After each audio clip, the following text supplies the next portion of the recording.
Hello there everybody, and welcome to Bunneh's Perspective, the series where I play a game start to finish and provide my personal opinion and insight along the way. Think of a Let's Play series mixed with a game review, but condensed and smashed into one video. In this episode, I'm going to be playing Devil May Cry 2, which many of you may have guessed is the sequel to the critically acclaimed Devil May Cry. DMC2 is an action-adventure hack-and-slash game released all the way back in 2003 by Capcom. Originally, it was only available on the PlayStation 2, but would later see ports to other consoles such as the PlayStation 3, PlayStation 4, Xbox 360, Xbox One, Nintendo Switch, and Windows PC. Why it was ported to so many other consoles is a question for the ages, like what is time, or where the hell is the television remote? Now, I try to be as unbiased as possible when I make these videos, but in this case, there's a history that simply can't be overlooked. So as a full disclaimer up front, let the record show, I fucking hate this game. See, I played Devil May Cry 2 close to its release all the way back in 2003, and had pretty high expectations given how fun the first game was. I was absolutely stoked the first time I put the disc into my PlayStation 2, only to be thoroughly disappointed from start to finish. Now, I'm not sure how good you are at doing math, but that was close to 21 years ago. I've certainly changed a lot as a person, as well as my perspective and appreciation of video games. I thought to myself, Bunneh, maybe you were too harsh on this game. Maybe it's not as bad as you remember it being. I tried to approach this playthrough with an open and unbiased mind, I really did, but I can honestly say that young Bunneh was not mistaken. This game sucks literal donkey balls, for the many, many reasons I plan on pointing out in this video. For the record, I ended up playing this game from start to finish twice just to make this video, but that's on me. I was trying out a new recording software to capture all of the footage, but I mistakenly didn't have the audio capture set up correctly, so I ended up not capturing any of the in-game audio. Now sure, I could have just used the footage without any in-game sound, but I felt that the quality of the video would suffer from it, so I forced myself to play through the game another time. Fortunately, the second playthrough was significantly faster and much easier since I knew exactly what to do and where to go, but it was painful nonetheless. I suffered for your entertainment. Twice. Don't ever forget that. If you enjoy this kind of content on the channel, then be sure to leave this video a like down below, and double check that you're subscribed to stay up to date on all of my latest content. Now, let's get started. I start up a brand new game and get thrown into an introductory cutscene. I'm gonna let most of these play out to see if you guys can figure out what's going on, because I'm still lost and I've played the game 3 times now. In a time long since past, in an age of darkness, when the earth was overrun with demons, and humans were powerless under their rule, humanity's hope lived in a demon named Sparda. With a spirit unlike any other, and wielding the sword that bore his own name, Sparda eradicated the demons.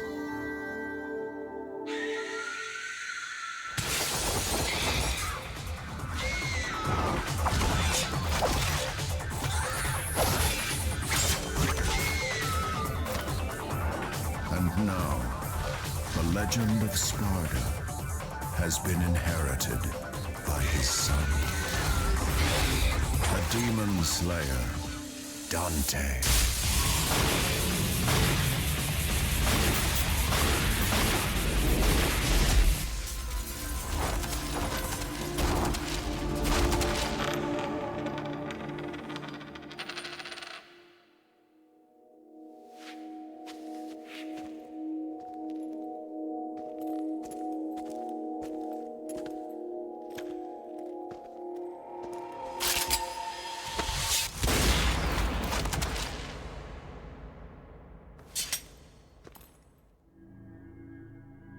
You called?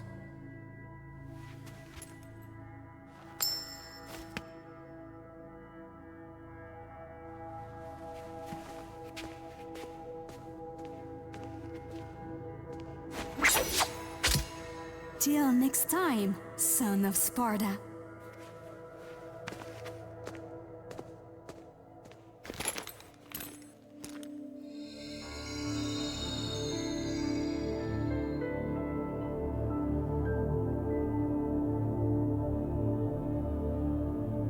Okay, wait, hang on a second. That's a huge area. Just because you throw a knife at a map doesn't mean I know where to find you. You literally marked an entire city. That would be like throwing a dart at the state of New York and expecting someone to locate you in a timely fashion. What if the knife didn't land exactly where you wanted it to? Bitch, just get back here and use words. I don't even know why I was here to begin with. Who are you? What are those semi-sexy bird things? Is that coin important? Where's the exposition? Anyways, mission 1. Here we go. There's a short cutscene where Dante is overlooking a small town, presumably the one that the redhead marked on the map, but it could be 3 towns over, who knows? This jump from the clock tower is pretty sweet though, albeit completely unnecessary. Now normally I would take a few minutes to figure out the controls of the game, but like I said, this is unfortunately my 3rd time playing, so I'm good. These red orbs I'm collecting are basically the currency of the game and are used to buy consumables and upgrades. They're fairly important, so I always take the time to gather them. Fair warning in advance, because this was my 2nd time playing through the game in less than a week's time, I basically speedrun this thing. You're going to be seeing a whole lot of dodge rolling, wall running, flipping, and jumping for 2 reasons. 1, it speeds up travel in the game, and 2, it's the only enjoyment I get, so just let me have this! I find a blue orb fragment high up in this archway. 4 of them can be combined into a full blue orb, which increases Dante's maximum health. I do a sweet flip into this precariously balanced bus and encounter the first enemies of the game. Enemy types are no shortage in DMC2, and some of them are really cool looking, but as you'll quickly see, many of them are simply copy and paste. Some of the enemy types are just straight up color palette swaps of the same type of enemy, but with a different name and a larger health pool.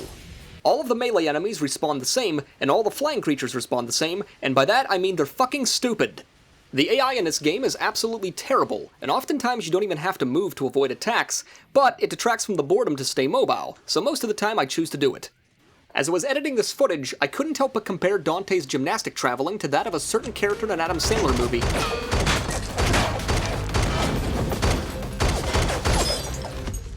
Aren't you a little fucking tall for gymnastics? So this here is a prime example of the terrible AI in this game, and how it encourages you to use guns over melee weapons. I can't even see these sexy bird things because of the fixed camera angle, but Dante's auto-lock and infinite ammunition makes guns the only logical choice here. There's minimal risk with spamming ranged weapons, whereas melee almost always puts you at risk of taking huge amounts of damage. I discover a secret room at the end of this street, and while these discoveries were a huge deal in DMC1, that's not really the case in DMC2. Secret rooms in the first game usually offered a challenge of some kind, like kill X amount of enemies in a certain time frame, or use a certain weapon to complete the task. In DMC2, they're boring as hell. There's basically just a few waves of generic mobs with poor AI, and that's it. At the end you get some red orbs, a white orb to restore your demon power, and a green orb to restore your health. Wow. How exciting. I spend a couple minutes flipping through the deserted town just for the sake of amassing some more red orbs. I know where most of them are located at from my previous playthrough, so I buzz through this city pretty quickly. On one of the streets is a yellow orb, which is essentially a second life in case I die. After picking it up, a red barrier appears and forces me to defeat all of the enemies the game throws my way. Here's some live audio from my microphone at that time.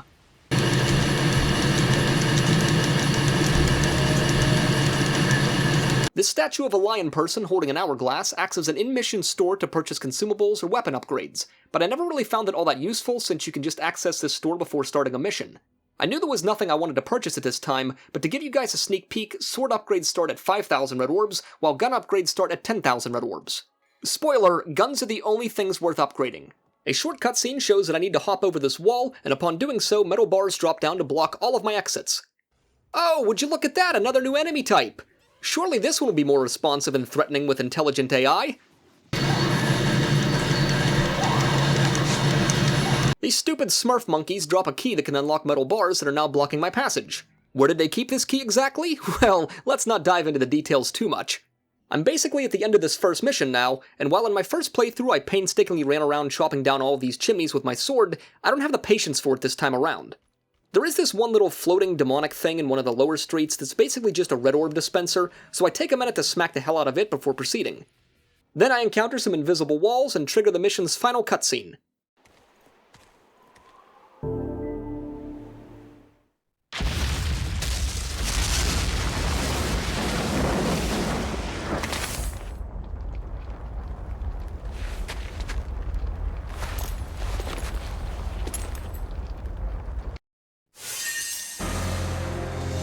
As you'll come to realize, the DMC series is harsh at grading.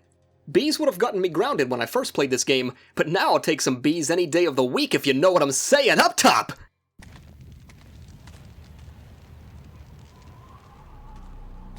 Where's Mathieu? Mathieu? Mathieu? Good grief. Did you just crutch your way out of a hole in the ground? What in the Harry Potter hell was that? They really made a big mess, didn't they?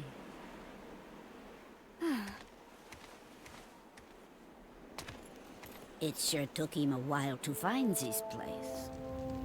Oh, you have arrived, son of Sparta.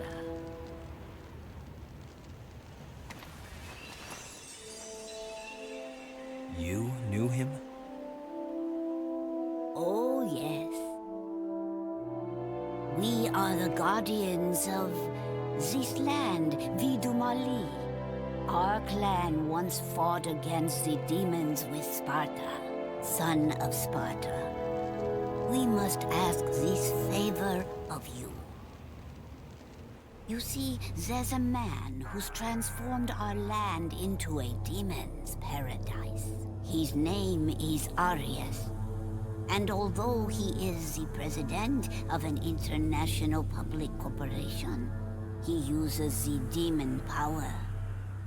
Please, deal with Arius and his master for us. Looks like it's your lucky day. Wonderful! I am very pleased. It leads to a harbor. If you are successful, I will tell you a story about your father, son of Sparta. Alright, for the record, there was still no information or context provided on what Arius is doing or what he's trying to achieve. Remember when we met that redhead in the museum and fought those sexy bird things for a coin? Yeah, I still have no idea what that was for. Also, why is there a hole to a harbor underneath of your house? Why am I traveling there? Is there something important at the harbor? Answer me! I do like the little tidbits of information that you get on the mission start screens, but oftentimes it's never enough to truly prepare for what's ahead. So that Mathieu chick was hiding in a hole when her house exploded, right? So was she just down here chilling in an empty chamber?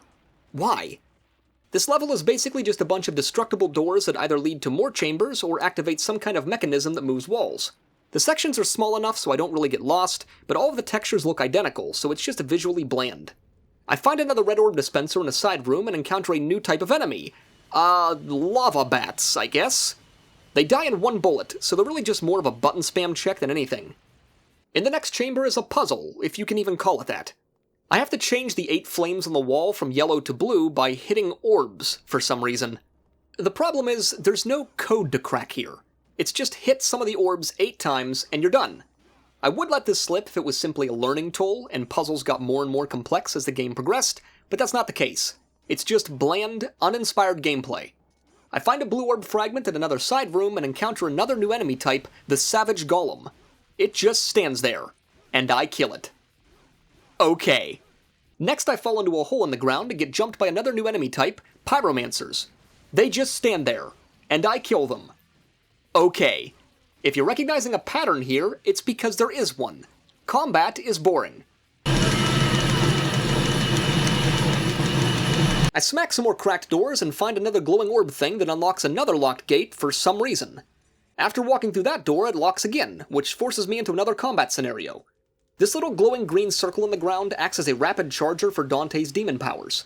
When transformed, Dante gains special abilities and deals stupid damage with either melee or ranged, but just like the rest of the game, ranged is almost always the go-to. After the first mindless wave of enemies, I get jumped by these 2 flying goat things. When I first saw these, I thought they were awesome looking and would surely put up more of a fight and have challenging movesets, but I was wrong. They just kind of float there. And I kill them. Okay.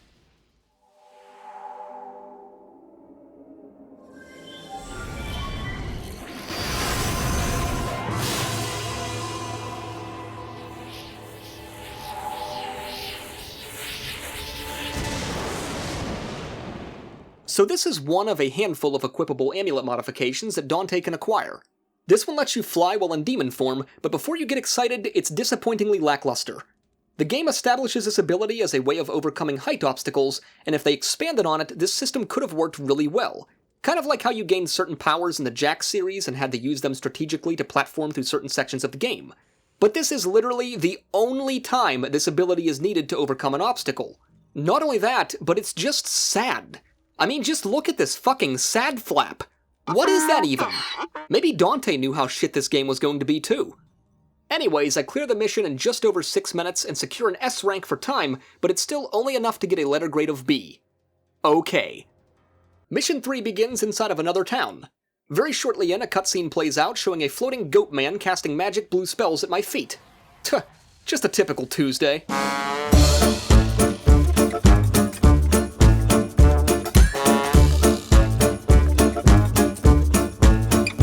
I reach the goat man and take him down pretty quickly with the power of editing. Trust me, you didn't miss much. Upon loading through the train station door that I just unlocked, another cutscene plays and I'm introduced to the first boss of the game.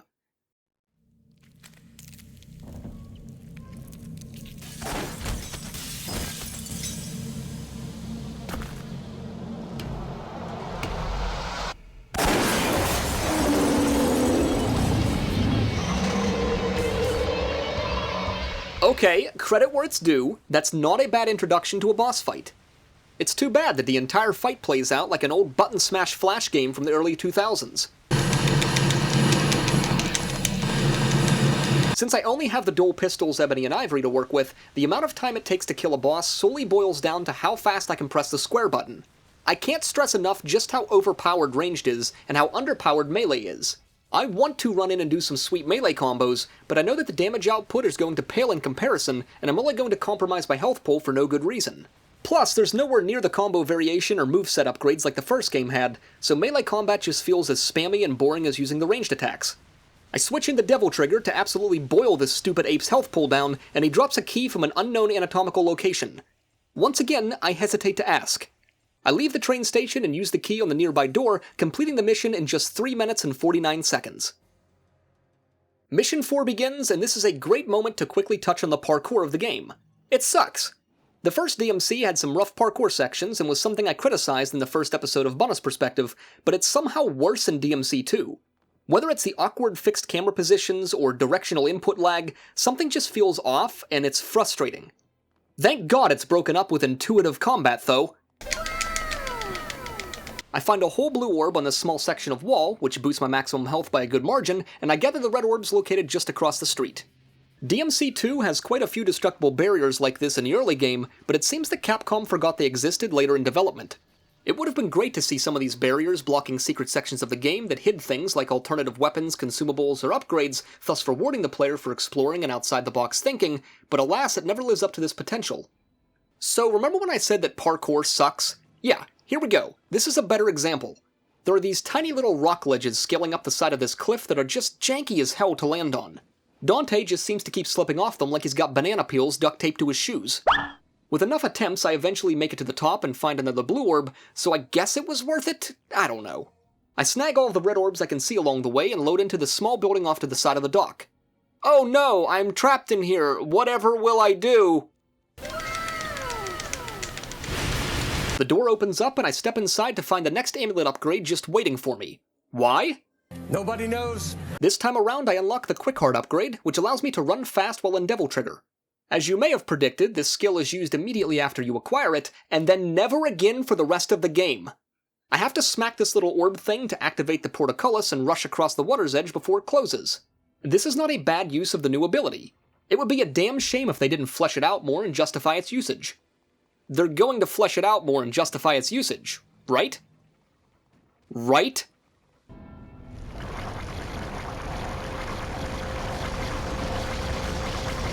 Ah, the second boss of the game! Joe Cat Gulm. Ah, yes, I've heard myths about this one.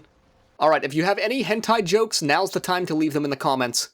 So don't get too excited about this boss, because the strategy is pretty simple. Basically, the boss is invincible until you kill one of its tentacles, then you can dish out some damage to its body.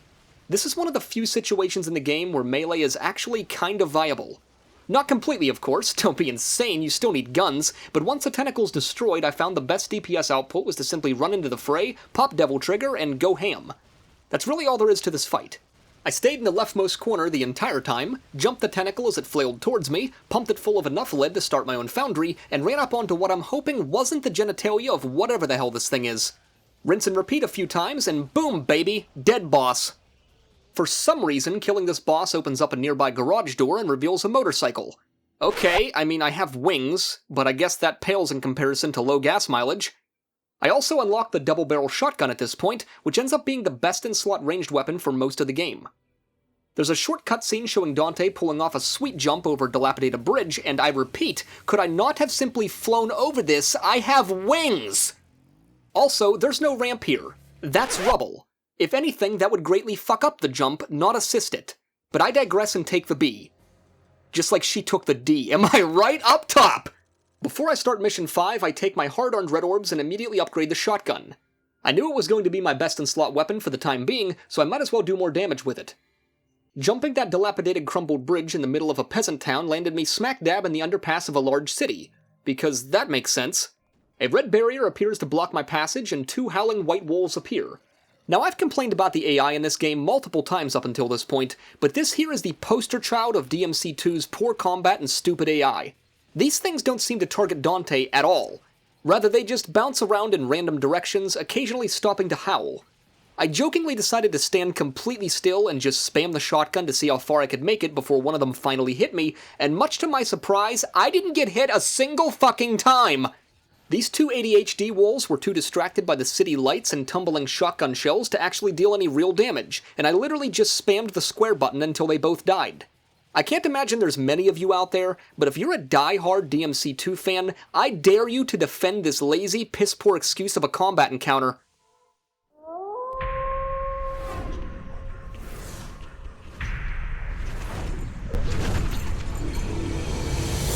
Wait, is that the guy from the medieval game? Nobody knows. I take a few minutes to bounce around in search of red orbs, and is it just me or is this city way too open to be believable? Where's the abandoned cars? Where's the litter? It just feels so lifeless and empty. And you can't say it was a hardware limitation because fucking GTA existed at this point in time. I don't get very far before another red barrier blocks my path and I have to fight my way out. As you can see, the shotgun does really good damage, and the knockback effect keeps the larger enemies at bay, so it's almost always the logical choice in combat. After I finish taking out all these enemies, I advance through this underpass and into the next street where I encounter the monkey boss. Wait, I killed this guy. He definitely died, so why is he back? Did they feel the need to slap a boss in here, but didn't want to invest the resources into another character model or intuitive encounter? Even the little red monkeys running around are just reskinned versions of the blue ones with a different name and a slightly larger health pool. This is just such lazy game design. It pissed me off 20 years ago, and it still pisses me off.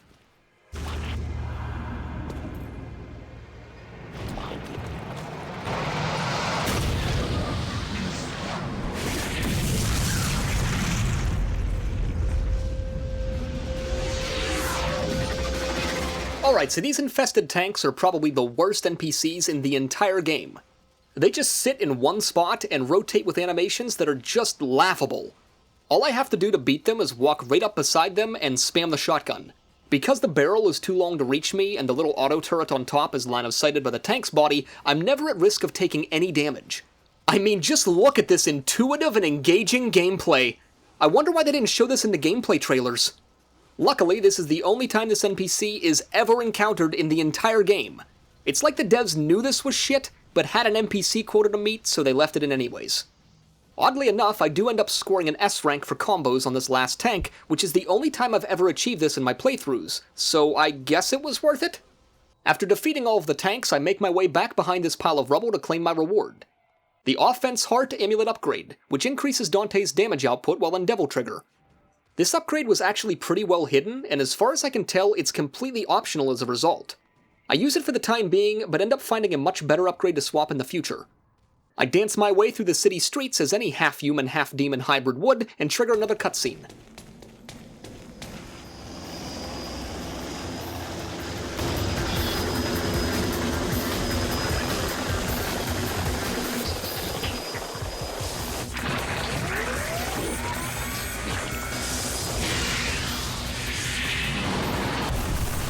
Okay, so now I'm fighting an infested chopper. While not as poorly designed as the tanks, it's still incredibly poorly designed. I chew through it pretty quickly with Dante's Devil Trigger, but I knew this was only the first stage of the encounter. Inside this hotel, or at least I think it's a hotel, I have to parkour my way up the various levels. Even though I destroyed the helicopter outside, it's back and can somehow fit inside of this building unobstructed. It's not really much of a threat, but the poorly designed parkour is. I end up missing most of the jumps on multiple occasions, and when this happens, the game just damages you over and over again while interrupting your actions. It's quite frustrating, to say the least. Just when I think I've got it in the bag, I roll right off the ledge and fall into the burning floors below, so needless to say, I'm cutting it pretty close. I do some sweet, completely unnecessary flips across some rooftops, and while I feel that this chase should be exhilarating and dangerous, it doesn't feel that way. I mean, I could trip on my shoelace and die right now with the small amount of health that I have, but the AI is so poorly designed that I know that I'm the only real threat to myself, and not the helicopter. The whole rest of this level is quite literally just short cutscenes where the game tells you where to go, and I have to parkour to get there. Luckily, I find a green orb off one of the rooftops, which completely takes care of the health issue. I also find another yellow orb stashed inside of this cubby, which might come in handy later. The final stretch of this level is just one awkward climb to the top of a skyscraper to go toe-to-toe with the infested helicopter. Does that sound sick on paper? Yes. Was the execution terrible? Yes. Did I have fun? No. Okay. Like almost every other fight in this game, it's just a ranged spam fest. The helicopter can't even hit me if I'm standing right underneath of it, so it's just a matter of pressing the square button a million times until it finally dies. The helicopter does end up falling directly on top of me when it finally dies, but in the cutscene it shows me narrowly evading the explosion like a badass. Little bit contradictory, don't you think, game? I end the mission with a B, and quite frankly, I don't give a shit. Okay. Before Mission 6 begins, I decide to buy a large vital star, figuring I might need it for an upcoming fight. I athletically cartwheel my way through the city streets and trigger a cutscene.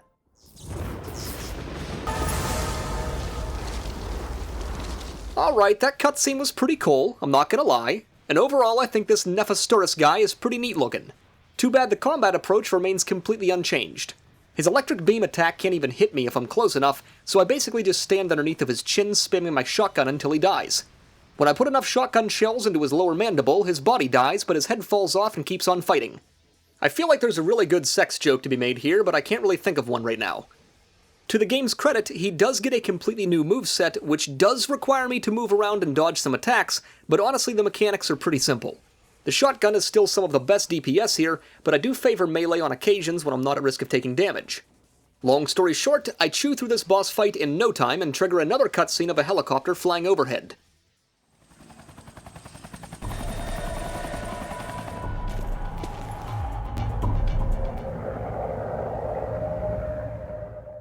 I cleared this mission in less than 3 minutes, but still only ended up with a B.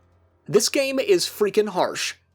Mission 7 begins with another poorly rendered early 2000s cutscene. Presumably, the bad guy is here. I'm inside some kind of factory at the moment, but the game doesn't really do a good job of explaining why or where I'm going. There's some kind of floating card thing in the middle of the room, but I'm still not exactly sure how to acquire it. I do get a new amulet upgrade in the near future, and I speculated that I could potentially use it to get whatever this thing is, but I ended up never trying it out. It would make sense though, because the mobs down here just keep on respawning over and over to act as a constant recharge for the devil trigger. I ratchet and clank my way out of this area using my grind boots and run over to the spot on the rooftop to find another hidden golden orb. All of the enemies out here can simply be avoided, so why waste time or effort on them? I could be smacking glowing orbs instead! Gameplay! While descending down these stairs, I encounter a new type of underutilized enemy. They're basically exploding testicles, let's be real, but they pose a real threat if I'm not careful around them. It's too bad this is the only area in the game that these things are actually encountered. I mean, we wouldn't want to actually have challenging or interesting combat scenarios, now would we? Impossible. There's a devil trigger recharge pad in the corner, so I charge up and equip my aerial heart upgrade to enable flight. Then I sad flap my way all the way to the top of the center chamber where a new amulet upgrade is conveniently waiting for me. You know, that's something else I failed to point out. None of the upgrades in DMC2 feel natural. It always feels like I'm playing a video game, and there are sections where upgrades are just waiting, for no reason. Now the first game was a bit like this too, but many of the important upgrades were found by natural means or by exploring. If there was an object waiting to be found, it kind of made sense and was in an area that was otherwise protected or sealed. I'm inside of a factory right now. Why is this here? Anyways, this unlocks the Flameheart amulet upgrade, which turns my devil trigger into fire damage instead of electric. Does this actually make a difference? I have no idea. What I do know is killing all of these lava bats in rapid succession is oddly therapeutic. I jump onto a small platform in what I'm guessing is a river of molten steel and head inside. Buried in this dude's crotch is a sword named Vendetta. As far as I could tell from my last playthrough, this sword changes nothing with melee combat. It seems to be purely cosmetic, so what's the point? I hardly even use melee to begin with, so I just stick with my default sword. I head up some stairs and enter another room with a large elevator that slowly descends downward. A bunch of bats spawn on the ride down just to make sure I'm still awake and see how fast I can press the square button. Once they're all dead though, that's it. There's just this really long, boring ride all the way to the bottom. Seriously, this ride down took well over a minute. Why? I encounter a few goat things at the bottom and bully them around with my shotgun for a minute, and then head inside this train car. Apparently, we're going from the factory to an oil field. Why? Nobody knows. Once again, I just defeat all of the enemies pretty quickly, and then just spend a solid minute waiting for this train to reach its destination. Once it does reach its destination, I leave the train car only to find myself on another slowly moving elevator. Fuck me. After walking through this doorway at the top, a short cutscene plays out, showing a Tekken character looking over his shoulder at me, ending the level with a letter grade of B. Mission 8 picks up right where Mission 7 left off, with a continuation of a cutscene.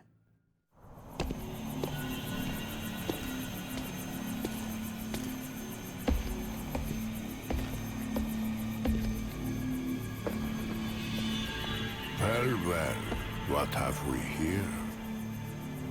Do you have to ask? Maybe another time.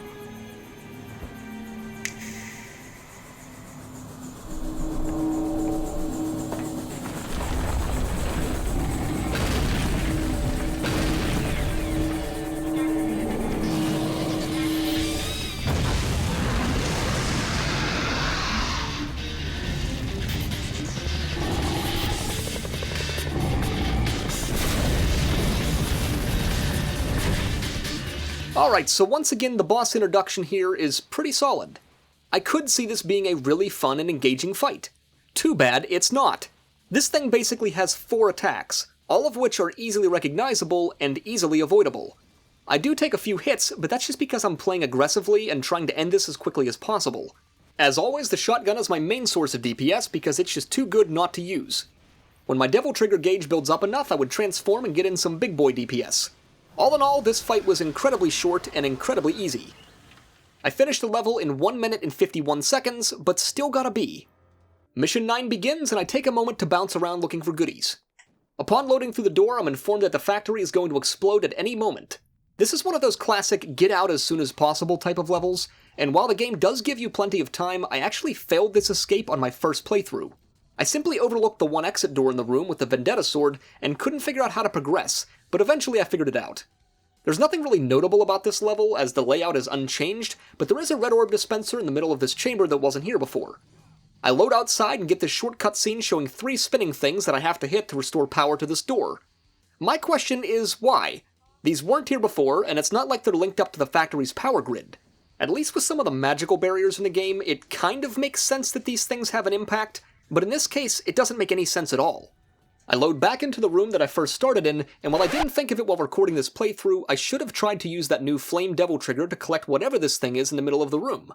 I'm not even sure if it would work, and I'm certainly not going to play this game a 4th time to try it out. I load through this small man door to find a cargo plane parked in this giant delivery bay. What you're about to witness is some of the laziest game design I've ever seen. Upon loading into the back of the plane, the screen shakes a whole lot, and then when I load back out of the plane, it's crashed through the industrial fan, leaving a hole for my escape. They really couldn't bother to animate any of this? How did the plane even drive into this thing? I couldn't exactly steer it from the cargo area, now could I? God, this game is so frustrating. Anyways, Dante drives away on his motorcycle with his demon wings only serving to be spoilers, and the mission ends with a B. Mission 10 begins, and now we're in some kind of old ruins for some reason. Once again, the game doesn't explain why we're here or how we got here, it's just like ruins was on the checklist of levels to include, and here we are. I run around the outskirts of the level to collect all of the red orbs I can find and kill a few of the enemies as they spawn. There are 2 floating mystic orbs on either side of the courtyard that have to be damaged within a certain time frame to unlock a central gate that's housing another floating orb thing that has to be damaged to unlock another type of gate. What's with all the gateception? Is it really necessary? Necessary? Anyways, the time frame to damage each of these orbs is extremely tight. So much so that I thought Devil Trigger and Quick Heart might be necessary, hence all of the random mob spawns. In my last playthrough of the game, I had enough Devil Trigger to charge up and pull this off quickly, but this time around I didn't have enough to activate it, and I didn't feel like grinding mobs to get it. After a few attempts of simply running this part without Quick Heart, I was eventually fast enough and was able to open up the gate without activating Devil Trigger. I slashed the thingy thing and opened the giant trapdoor in the center of the area, but before I can walk over to it, a portal appears and pulls me into an underground area. It's basically just wave after wave of terrible AI stumbling into the end of my shotgun barrel.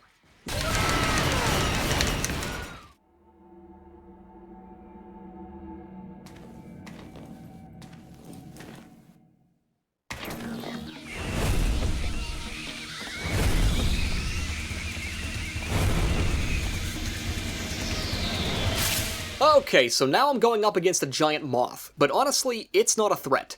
These disgusting worms that burrow into and out of the ground, on the other hand, are incredibly dangerous. Sometimes they pop up right next to me, and I don't even have a chance to react before it swallows me and does ridiculous damage to my health pool. Basically, the whole fight is kill the worms as they're coming at me, and then when they're either out of sight or I'm suspended in the air, I can get a few shots off against the moth. Rinse and repeat this about 100 times, and that summarizes the boss fight. Now, even though the moth dies pretty quickly, the game still makes you fight what feels like dozens of these stupid worm things. I would like to say I do a good job of avoiding their attacks, but I would be lying. I got swallowed frequently. Gotcha, bitch! But can you blame me?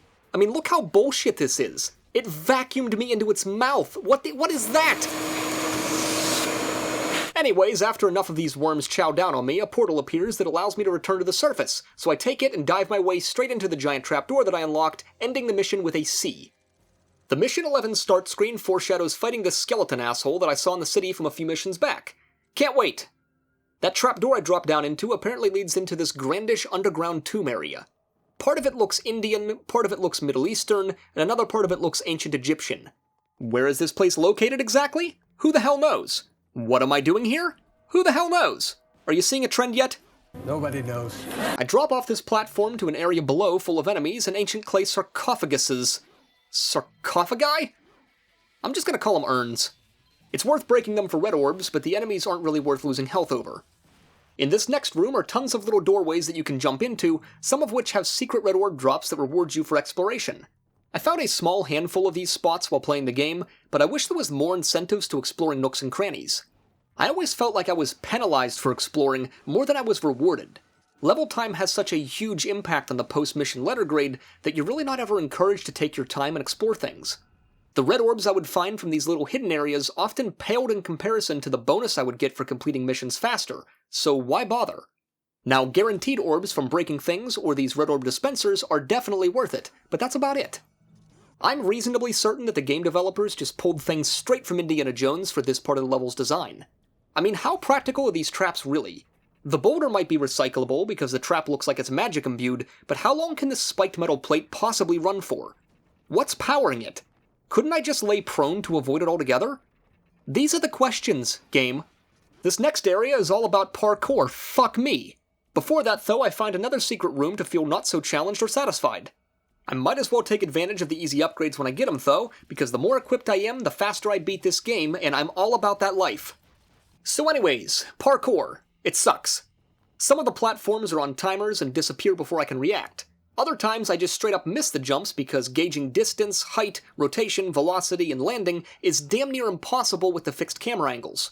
At one point I do find this little shortcut where I can jump up to a platform that I would otherwise have to make an additional 3 jumps to get to, so it does reduce some of the frustration. Just think, all of this so I can play with some more balls. Something I haven't drawn much attention to up until this point is this level's music. Have a listen.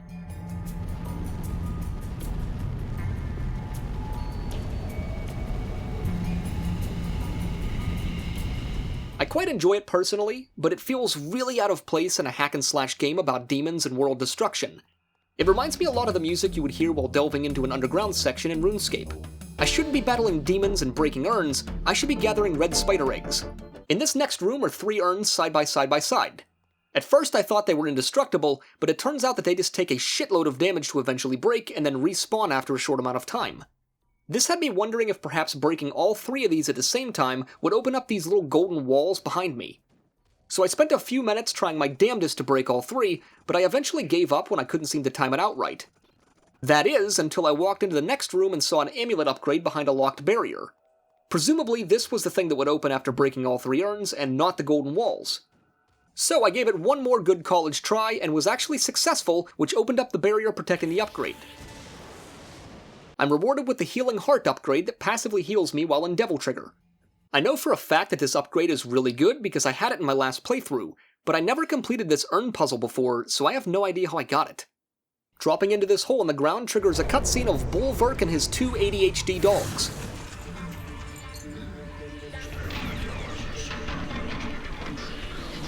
I knew this was coming from the mission intro screen, so let's just get it over with. Now the 2 dogs are dumber than ever, but my tactic of standing completely still won't work with this skeleton asshole in the picture.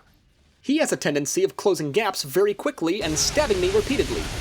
All of this guy's attacks seem to hone right into me no matter where I'm standing or what I'm doing. There doesn't really seem to be any tactic to winning here. The dogs attack at random, and it's nearly impossible to make him miss, so it really just comes down to getting in as much DPS as possible and hoping I kill them before they kill me. Luckily, this approach does work, and I end up taking all of them out with only a small portion of my health left. I snag up all the red orbs that I can find and complete the mission with a B. Before starting mission 12, I pop into the store and upgrade my shotgun to the maximum rank of level 2. It's been my primary weapon for pretty much every fight, so why not? And now is time for one of the most frustrating fights in the entire game. It's not difficult, it's just annoying due to the clunky mechanics and all-around jankiness. I'm stuck inside of this spherical room that's constantly moving, and hovering over top of me is an orb surrounded by little diamonds that have to be broken. The only way I found to break them is to jump up as high as possible and attack downwards. The problem is, you can't lock onto these targets, and the little floating skulls combined with the electricity around the border just keeps bullying the hell out of me. It's one of those situations too where if I take one hit, it's almost guaranteed I'm going to take a second, if not a third hit, due to Dante's long-ass animations of getting up. I even have to use a Vital Star at one point because I only had a sliver of health left, and I didn't want a chance dying when I was almost done. Finally, after countless high jumps and odd exclamations, I eventually slice the last floating diamond and open up a trapdoor in the middle of the room that lets me escape. I take advantage of all of these delicious red orbs down this hallway and trigger a cutscene in the next room.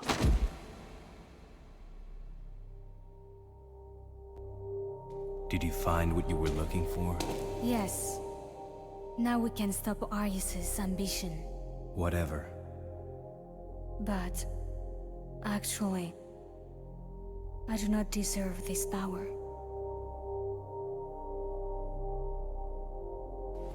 Bring this to Mathieu for me, please. I've got something that I need to take care of.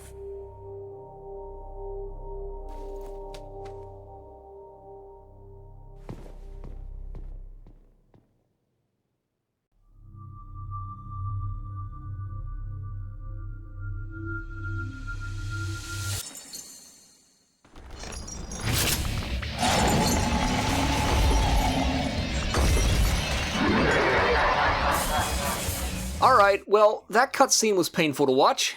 Between the awkwardly timed dialogue, the needless brooding of Dante, Whatever. and this asshole just randomly showing up in the middle of the room that I just walked across, it's like this game's not even trying. Also, what the hell is the chalice for? Nobody knows. So anyways, there's another boss fight. I guess as far as fights go in the game, this is one of the better ones, but that's not saying much. The boss actually does have some range defense, which forces me to close the gap or alternate attacks on occasion, which is actually good to see. His attacks are fairly telegraphed and seem to be timed a little better than other bosses, so at least in this fight when I take damage, I feel that I deserve it. At one point, lasers start shooting across the ground and I have to jump to avoid them. Why are there lasers? I have no idea. Since the game refuses to tell a story, I'm going to make one up. As far as I'm concerned, the laser cats from SNL are part of this game's canon. Anyways, the fight is pretty standard with the exception of me throwing in some melee to spice things up. I defeat the boss, exit the room, and trigger another cutscene.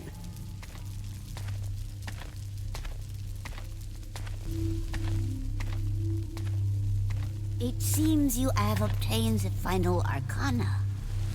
It's from your daughter.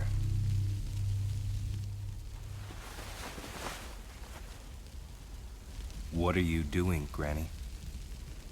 There is one more thing I need to ask of you, son of Sparta. My daughter went to face Arius all by herself. Please, take these and save Lucia. If it's heads.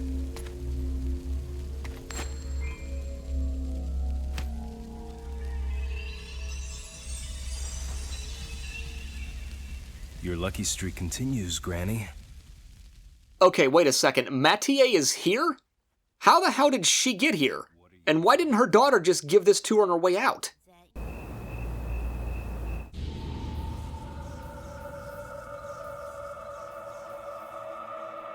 Kill me! That man is going to bring me the Arcana shortly. You will live to see that.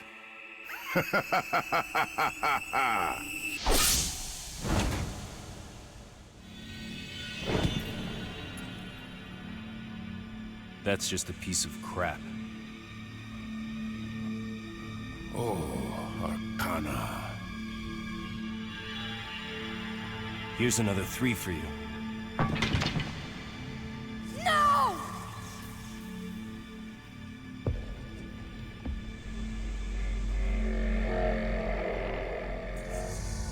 Crap like that doesn't interest me. But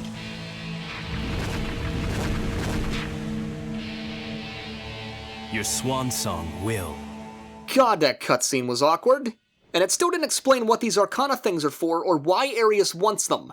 Alright, so normally I edit these fights to reduce the length of the video and hopefully subtract from the boredom, but this time around I'm going to leave the fight unedited in its entirety.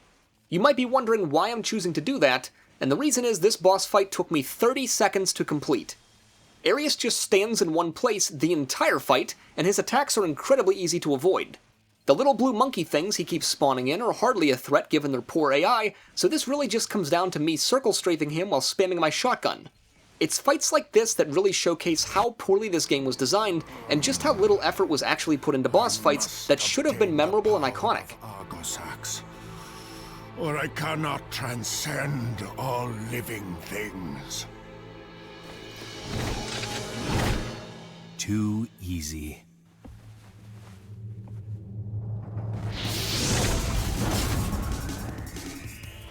You cannot win.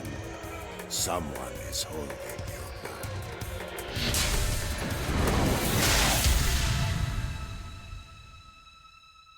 back. Forget about me. Kill Arius. Don't worry. I've got you.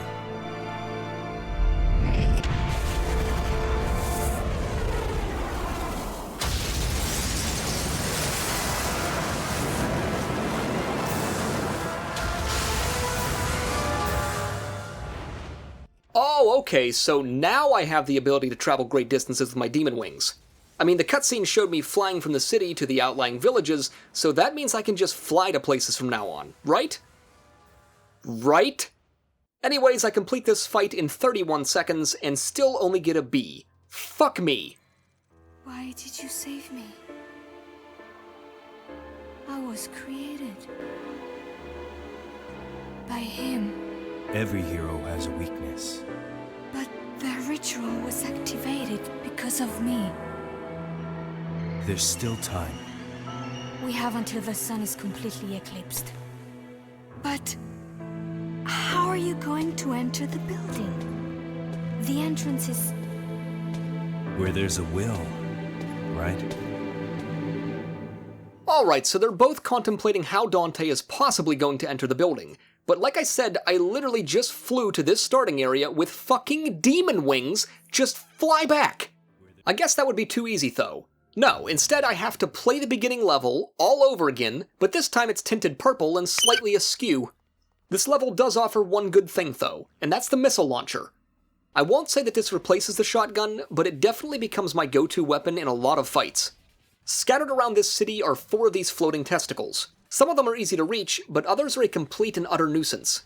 The only way I found to hit the ones high in the air is by jumping up and slicing downwards. As if this wasn't annoying enough, just when I almost had this one complete, this fucking abyss goat comes out of nowhere and attacks me, moving my position on the roof and screwing up all of my progress. For the record, here's a glimpse of what this gameplay looks like in this scenario. I have a feeling this wasn't in the game's trailer. Eventually I get all of the hits in, and it tells me that there are 3 more of these things hidden throughout the city, so I somersault my way through the streets until I find the next location. Against this dilapidated wall is another melee weapon named Merciless. Just like the last melee weapon I found, it doesn't seem to change any of Dante's attacks or make any difference in damage whatsoever, so I just stick with Rebellion. The second orb is still and on the ground, which makes activating it significantly easier. I stylishly roll out of the area, break apart a red orb dispenser, and find the third orb sitting on the ground as well.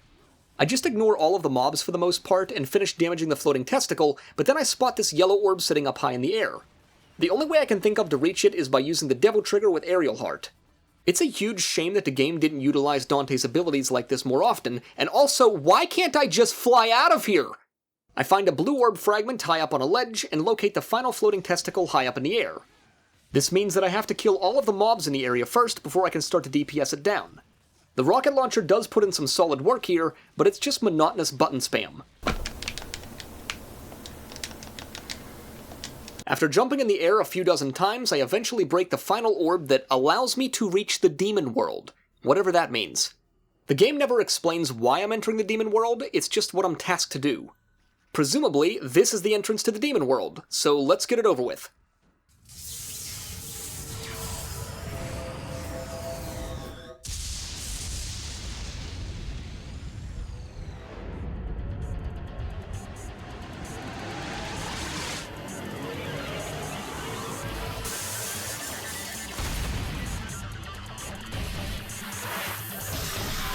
Okay, wait, now I'm fighting Phantom? One of the bosses from the first game? But I killed him in the first game. This dude is dead, so why am I fighting him again? Did they just want to throw an iconic character into the game to give it more life? Because it didn't. If anything, it added to the complete disconnect that this game has for its universe and story. Anyways, the fight is pretty straightforward. I primary the shotgun for the most part, oftentimes while riding him like a horsey, and pop the devil trigger when I can for some big boy DPS. Phantom in this game doesn't hold a candle to Phantom from the first game, but that shouldn't surprise me. I end the mission in 13 minutes and 10 seconds with a B. Before mission 15 begins, I upgrade the missile launcher to level 1. While the game doesn't explain it, I guess it's just implied that I'm supposed to smack this eyeball again, so that's what I do. This triggers a drug-out cutscene of a pulsating flesh pit in the center of the arena that opens up into a Sarlacc pit shooting a laser beam into the sky. Star Wars is now part of this game's canon, right beside Laser Cats. So this level is basically just a timed survive the waves type of mission. I've got 3 minutes to kill all of the enemies that the game keeps flooding my way, which essentially boils down to spam the square button as quickly as possible. At one point, I don't even bother moving. I just stand in one place with the rocket launcher and let the auto-target system do its thing. If this isn't gameplay, I don't know what is. I complete all of the waves with 20-some seconds left to spare, and gather up all the red orbs in sight, ending the mission in less than 3 minutes with a B. Mission 16 begins with Dante leaping out of the demon world and into the base of a skyscraper from earlier in the game. Why or how did this lead here?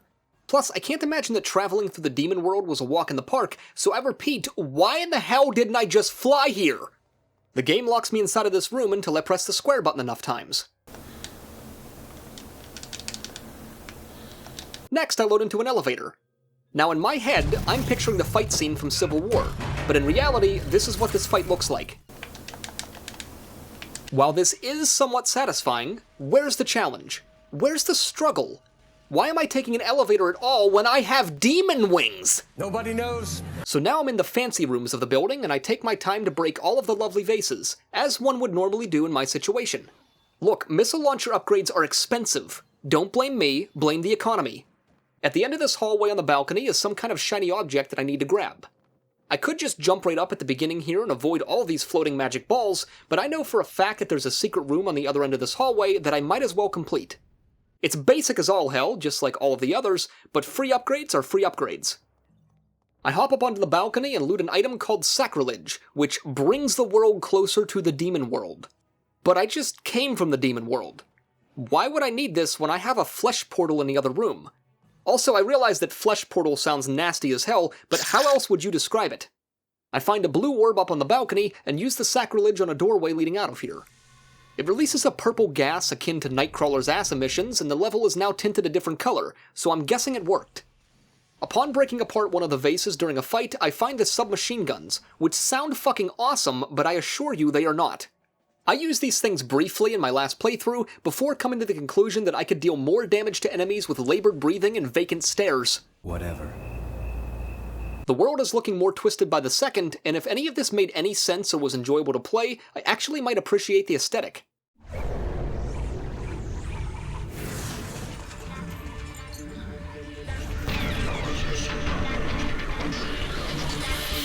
Alright, so the guy from Medieval's back, and he's still got those stupid dogs, so here we go again. My tactic remains completely unchanged from the first time, because the fight is literally identical.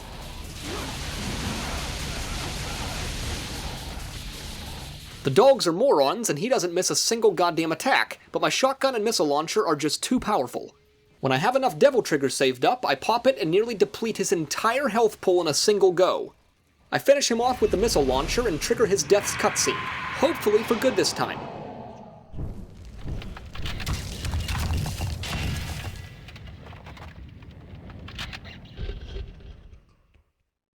Another sacrilege spawns on the ground, and I'm guessing I need this? I don't know. I place it into the door and load into the next area. Things are looking nastier and nastier by the minute, and like I said before, I think I could appreciate this if I thought any of it made any coherent sense, but it doesn't.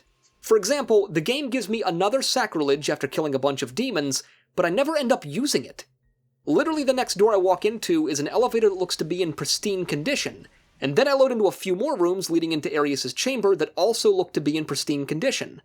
So what was the point of all that demon world bullshit? Why did the game just give me another sacrilege, only to not even use it? And why is this cutscene giving me vertigo?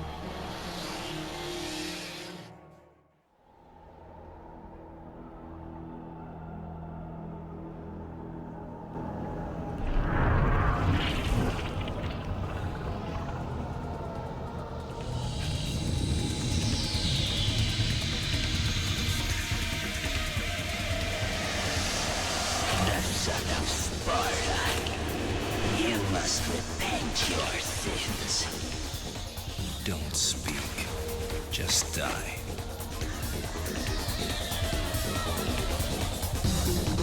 Alright, so this is one of the most annoying boss fights in the entire game, so here we go. This boss splits into 3 different floating heads, each of which represents a different element: fire, ice, and lightning. Each of these heads will cast spells from a distance, but will also float down close to the platform to perform a special attack. While in this split state, the boss takes very little, if any, damage. You'll notice that even though I'm hitting him square in the face with rockets, his health bar doesn't move. The game never indicates if the boss has invulnerability at certain times, or if certain heads are vulnerable, so I basically just throw spaghetti at the wall until it sticks on occasion.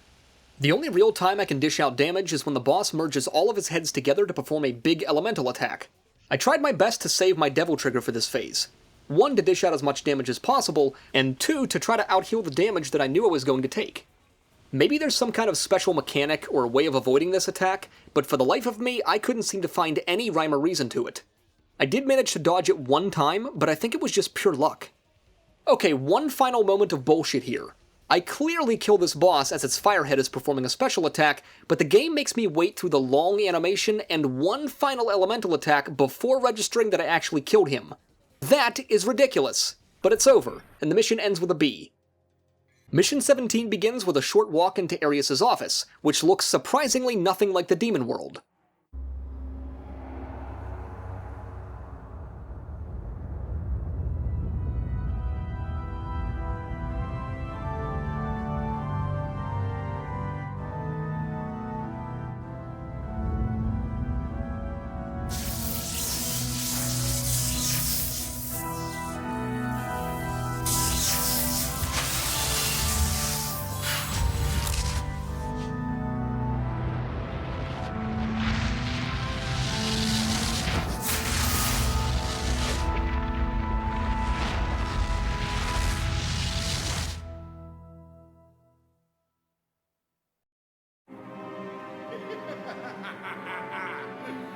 Now, I'll absorb his power. I will become an all-powerful immortal! Okay, hang on a minute. When did Arius transition from brooding, confident bad guy to evil German man? Let's just compare the two side by side, shall we? Well, well, what have we here? All-powerful immortal! You picking up what I'm putting down now? Did they use an entirely different voice actor? Because it sounds completely different. Why would they completely change his persona at the end of the game? DMC2's story makes no fucking sense.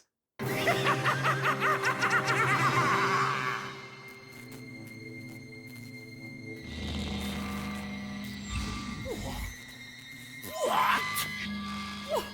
What's going on? Is there a problem? You! Is that the medallia? You switched them? A false coin for a false god.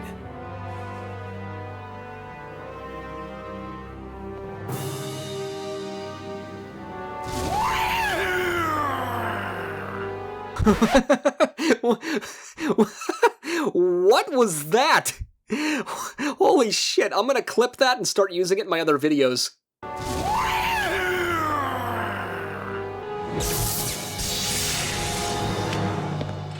Showtime. Alright, so Arius Fight V2. Surely the mechanics of this fight are much different than the first one, right? Wrong. It's nearly identical, with the exception of these dual-wielding dancers in the background that seem to path around randomly just like those ADHD wolves from earlier. Given their lack of coordination and choreography, I can't help but think of Snoke's personal guard from Star Wars Episode 8. I mean, we've already established that Star Wars is canon in this universe, so it kind of makes sense. Anyways, I just tank whatever damage comes my way and spam either the shotgun or missile launcher. Devil Trigger dishes out the most DPS, of course, but its use is limited. This fight isn't quite as fast as the first time, but it's still extremely straightforward.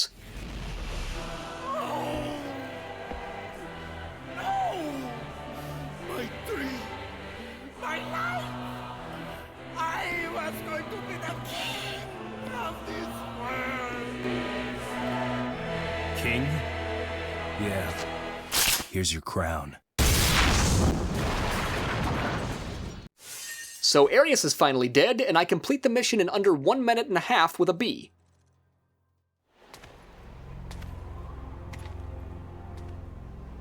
You defeated Arius. There's just one thing left.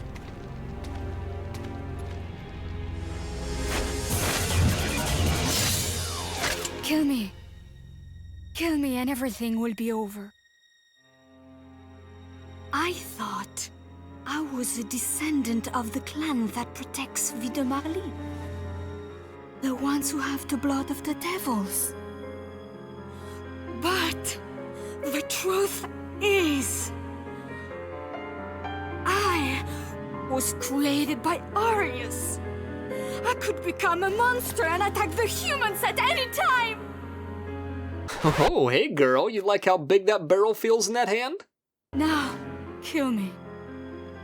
It's your job to hunt devils.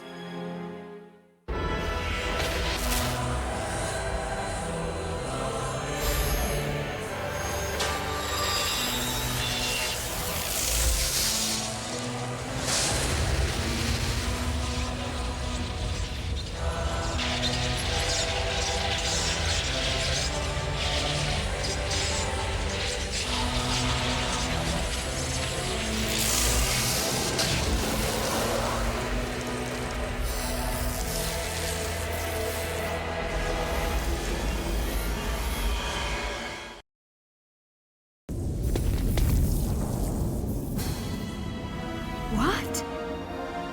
The ritual was incomplete. But the door to the demon world is... Okay, wait a second. The whole point of Dante switching out the coins was to stop Arius from completing the ritual. Even the game acknowledges that the ritual failed, and this portal shouldn't be open right now. So why is it open right now? Also, why did Arius need a portal to the demon world in the first place when there's one in the fucking lobby of his skyscraper? Wait. What are you doing? My job is hunting devils. Once you enter the demon world, you may never be able to return. I'll go. I'm expendable. You don't need to worry about me. I'm happy if I can die like a human. No. Devils never cry. But... Let's leave it to fate. Heads, I go. Tails, you go.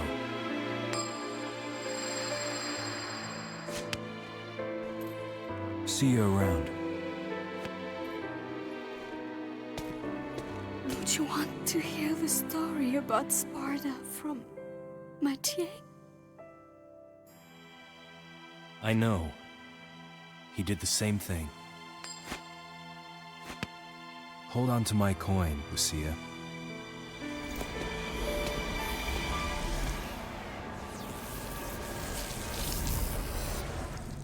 Alright, last mission of the game, and I know it's going to be dreadful. I have just enough red orbs to max out the missile launcher to level 2 before getting this shit show over with. The mission begins with a cutscene showing what I'm up against. Basically, it's every boss in the game that we've encountered so far, with the addition of Griffin from the first game for some reason, all conjoined together in a giant mass of fuck you. While I think the idea behind this boss could work, it just doesn't. It plays like trash, it looks like trash, and it's just trash. This laser beam dude is by far the toughest of the bosses to deal with, and without realizing it, I get nearly one shot right out the gate because I was standing too close. That's a lot of damage. I actually end up dying here with the very next attack, but I had quite a few yellow orbs banked at this point, so I just hop right back up. After enough missiles and devil trigger projectiles, this boss goes down and it's on to the next one, which is Griffin. Like I said already, this makes no sense. Griffin was killed in the first game and didn't make any reappearance in this game, so why introduce him now? There's no story, there's no context, you can't even call it an Easter egg or an homage to the first game, it's just shit. Anyways, I deal with him pretty much in the same manner I deal with every boss here. Stand off to the side and spam rockets until he dies. The next boss is the Fire Minotaur from earlier, which is probably the most laughable of all of the bosses here. I find a spot off to the left where he can't even reach me with any of his attacks, but I can blast the shit out of him. I feel like I'm safe spotting a boss in old school RuneScape right now, but the difference is I quite enjoy old school RuneScape and I hate this. Next up is one of the tentacles from the water snake thing. Not the water snake thing itself, just a single tentacle. If you have any more hentai jokes, now's the time. This boss is just as laughable as the last one because once again, I find a safe spot where it can't reach me, but I can safely reach it. Next up is Phantom again. He has a single fireball attack that he spams over and over and over again, and while it did clip me a few times, it was easy enough to avoid and send rockets down range. Lastly is this stupid monkey boss that I've defeated twice over already. This time though, he only has his ranged sonic boom attack, which I'm not gonna lie, kicked my ass for a brief time. In my defense, I was trying to get this fight over as quickly as possible and wasn't really trying to coordinate my shots to avoid his attacks. Once I actually started to avoid his attacks and deal my damage safely, things went much smoother.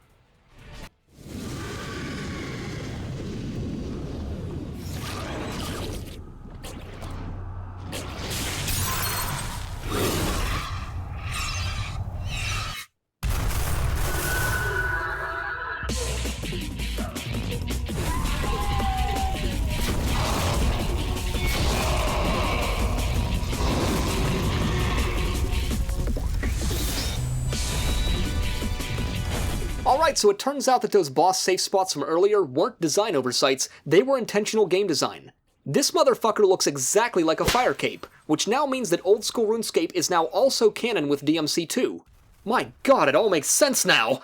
So apparently the despair embodied was Arius' master? Maybe? The game never actually says that, but I guess it's implied? I'm not even sure what this thing is exactly.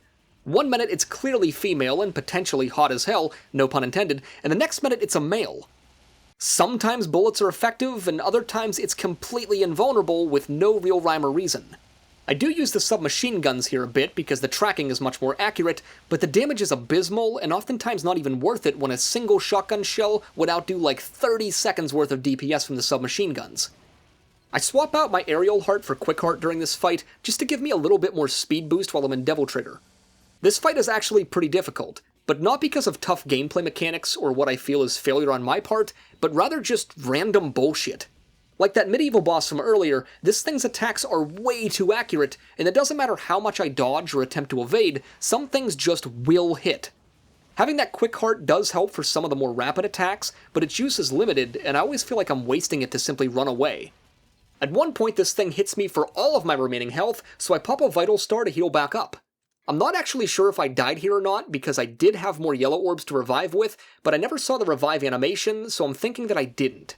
Good thing I popped that vital star though, because it stabs me right through the kidney and flings me over its shoulder like a fucking newspaper. After countless, and I mean countless, shotgun shells, I finally deal enough damage to end the fight.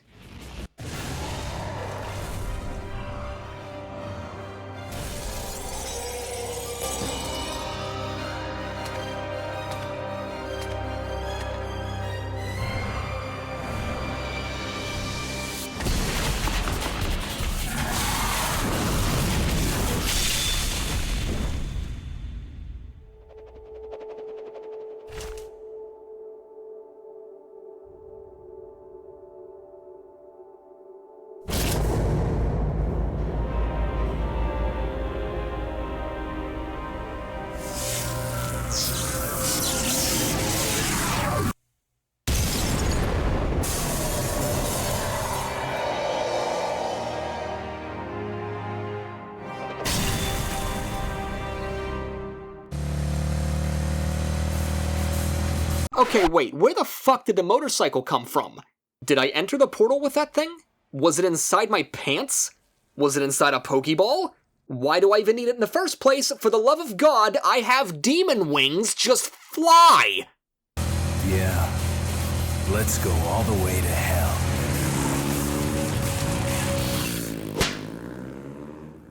The mission ends with a C, and I get to see my playthrough's full report card. If I was still in grade school, there's no chance I would be using a computer to edit this right now because I would be grounded. But luckily, I'm a barely functioning adult and I can do what I want. If my wife allows me. For the record, this report card is much better than the one I received from my last playthrough, so I guess I learned something? So in past episodes of Bunneh's Perspective, I've done a whole pros and cons list to summarize my thoughts, but this time around, I think I'm just gonna speak from the heart. Or off the dome, as the rappers would say. Not really, though, because I have a script. Devil May Cry 2 is a shit show of a game. It is an abysmal sequel to what was an otherwise stellar first title. The only thing that I feel it improved upon was the movement mechanics, like wall running, dodge rolling, and the gymnastic stuff. Literally everything else feels like such a shadow of the original game. Nothing makes any coherent sense, and the whole time I played it, all I could think about was all of the plot holes and implications they had on the rest of the world. Whatever. Even though the art style is the same as the first game, the graphics are somehow worse. The combat audio and soundtrack isn't terrible, but it also doesn't feel as profound or as impactful as the first title. The voice acting was complete shit though. I mean, let's be honest, they just paid college students and Taco Bell gift cards to voice these people. All of the story's main characters, including Dante himself, feel completely forgettable or genuinely unlikable. The storyline makes absolutely no sense whatsoever and is riddled with plot holes, inconsistencies, and random shit injected at random times. I'm unsure if it was the studio's attempt to subvert expectations, or simply just a timed crunch studio's attempt at cash grabbing from the first title's success. In summary, I was pissed off at this game when it released 20 years ago, and I'm still pissed off about it today. With that being said, thank you so much for watching. If you enjoyed this video, then please be sure to leave me a like down below, subscribe to the channel with notifications on to stay up to date on all of my latest content, join the Discord for a community of like-minded woodland creatures, and please keep leaving me comments because they warm my little Bunneh heart. A special thank you goes out to all of the Bunnehs that support me on Patreon. You guys are amazing, and if you would like to support the channel and the content that I create, you can now do so for as little as $1 a month. Thank you again so much for watching, and I will see you all in the next video.